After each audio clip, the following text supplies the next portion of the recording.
Today we look at another section from Mark's Gospel, this time in Mark chapter 4, verses 35 to 41, and I've entitled my talk, Challenging Our Biggest Adversaries. One of our favorite stories about Jesus is the calming of the storm on the Sea of Galilee. Those of us who have grown up around church settings have likely heard multiple Bible stories and sermons about this famous miracle.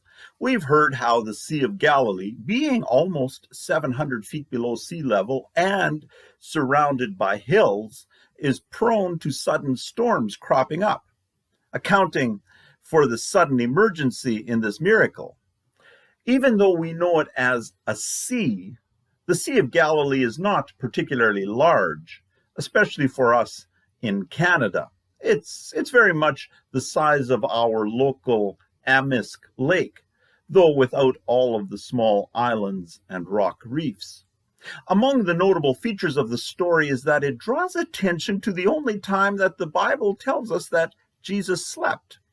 Later on, during the night of Jesus' arrest, his disciples would be fast asleep while Jesus prayed. But on this night, Jesus would be so sound asleep during a life-threatening storm that his disciples appear to have had a hard time waking him. We're sometimes tempted to reduce this miracle to a quaint story which reminds us that God is with us in the storms of life. But it's much more than that. Particularly within Mark's Gospel, this episode indicates a turning point in his account of Jesus' ministry. To this point in Mark's Gospel, there's no indication that Jesus' disciples had personally been challenged about Jesus' identity. Yes, they had witnessed evil spirits being driven out, they had seen many people healed, they had watched as Jesus outwitted religious scholars, and they had absorbed powerful teaching. But none of that had directly involved them. Apparently, within Mark's account, they had been more like observant bystanders with no deep personal connection to Jesus. That all changed in the crisis moment of a stormy night, which would leave them questioning whether they even knew Jesus at all. If we pay close attention to this episode, we can't help but measure the depth of our own knowledge of Jesus. Listen to what happened, again, as recorded in Mark 4, verses 35 to 41. That day, when evening came, Jesus said to his disciples, "Let us go over to the other side." Leaving the crowd behind, they took him along, just as he was, in the boat. There were also other boats with him. A furious squall came up, and the waves broke over the boat so that it was nearly swamped. Jesus was in the stern, sleeping on a cushion. The disciples woke him and said to him, "Teacher, don't you care if we drown?" He got up, rebuked the wind, and said to the waves, "Quiet, be still." Then the wind died down, and it was completely calm. He said to his disciples, "Why are you so afraid? Do you still have no faith?" They were terrified and asked each other, "Who is this? Even the wind and the waves obey him." Well, faithful to his reputation, Mark included details in his account that are not included in Matthew and Mark, but which indicate his very close knowledge of the event.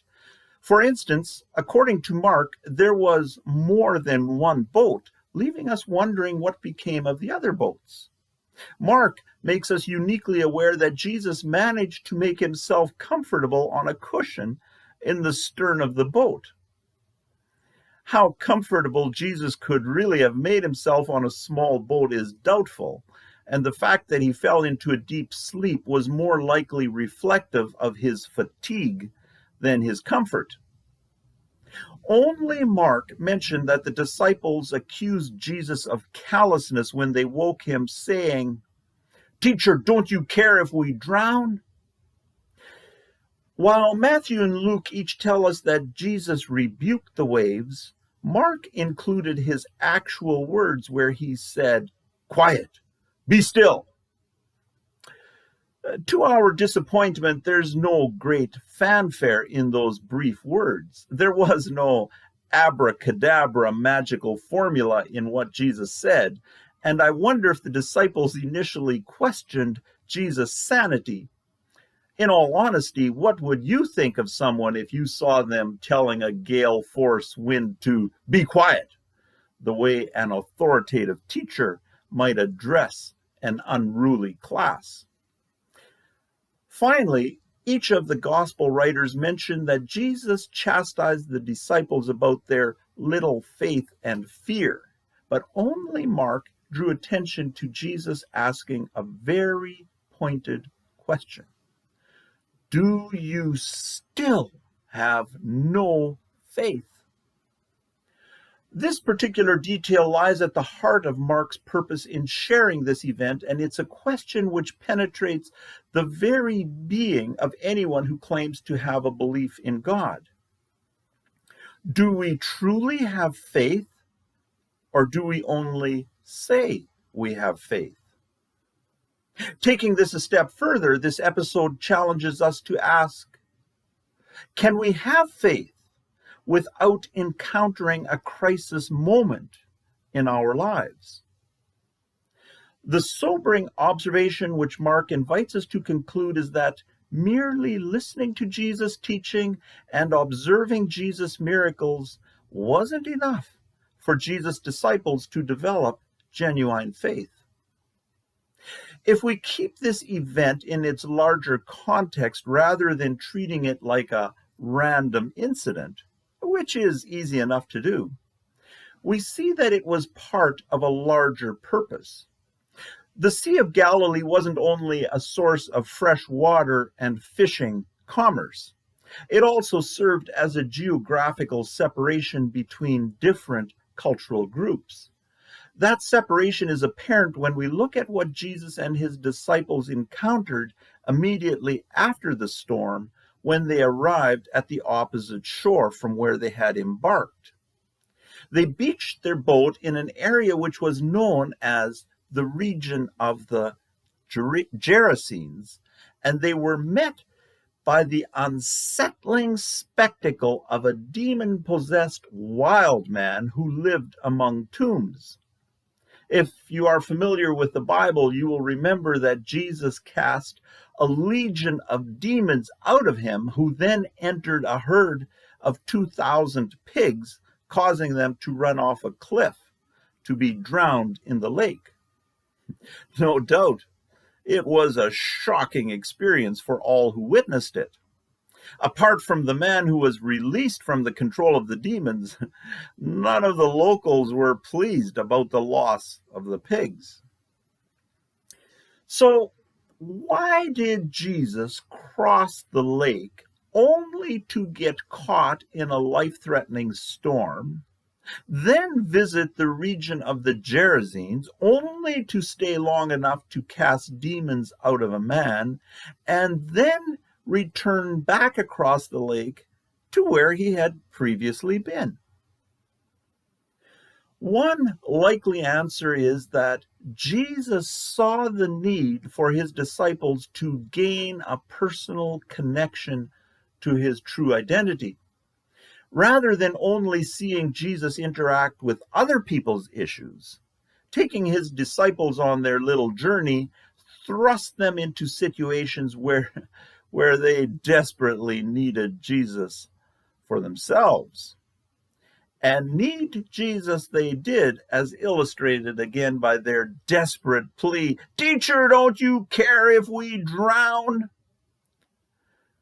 Jesus understood that in order for his disciples to truly know who he was, it was necessary for them to confront the reality of a spiritually hostile world for themselves. Likely, The disciples had never previously traveled among people who were culturally different from themselves. Even though the far shore of the Sea of Galilee will have been visible across the lake, it's doubtful they had ever set foot in the region of the Gerasenes. After all, the Gerasenes kept pigs, something no religiously observant person from Galilee would dream of doing. In crossing the lake, Jesus accompanied his disciples into two hostile settings, which catapulted them into an intimately personal knowledge of Jesus.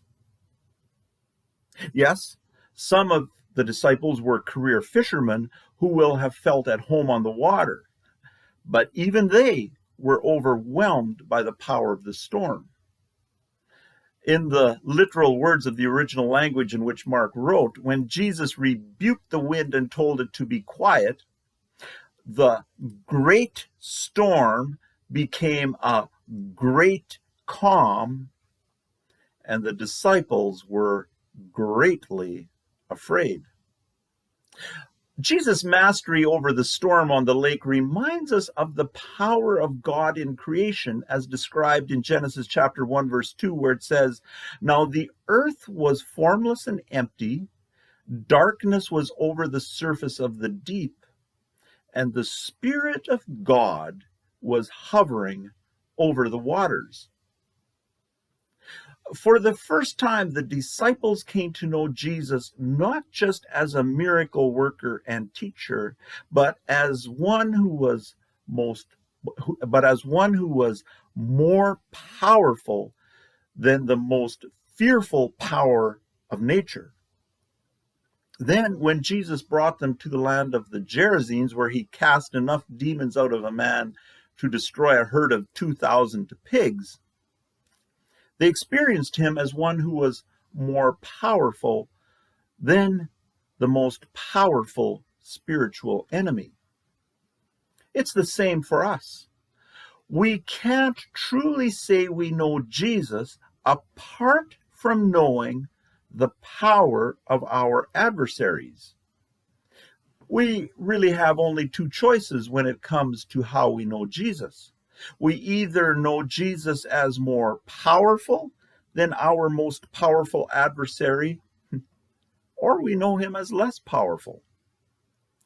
Like the disciples, we are not in the bad place we might think we are if we come to the point of asking something like, "Who is this?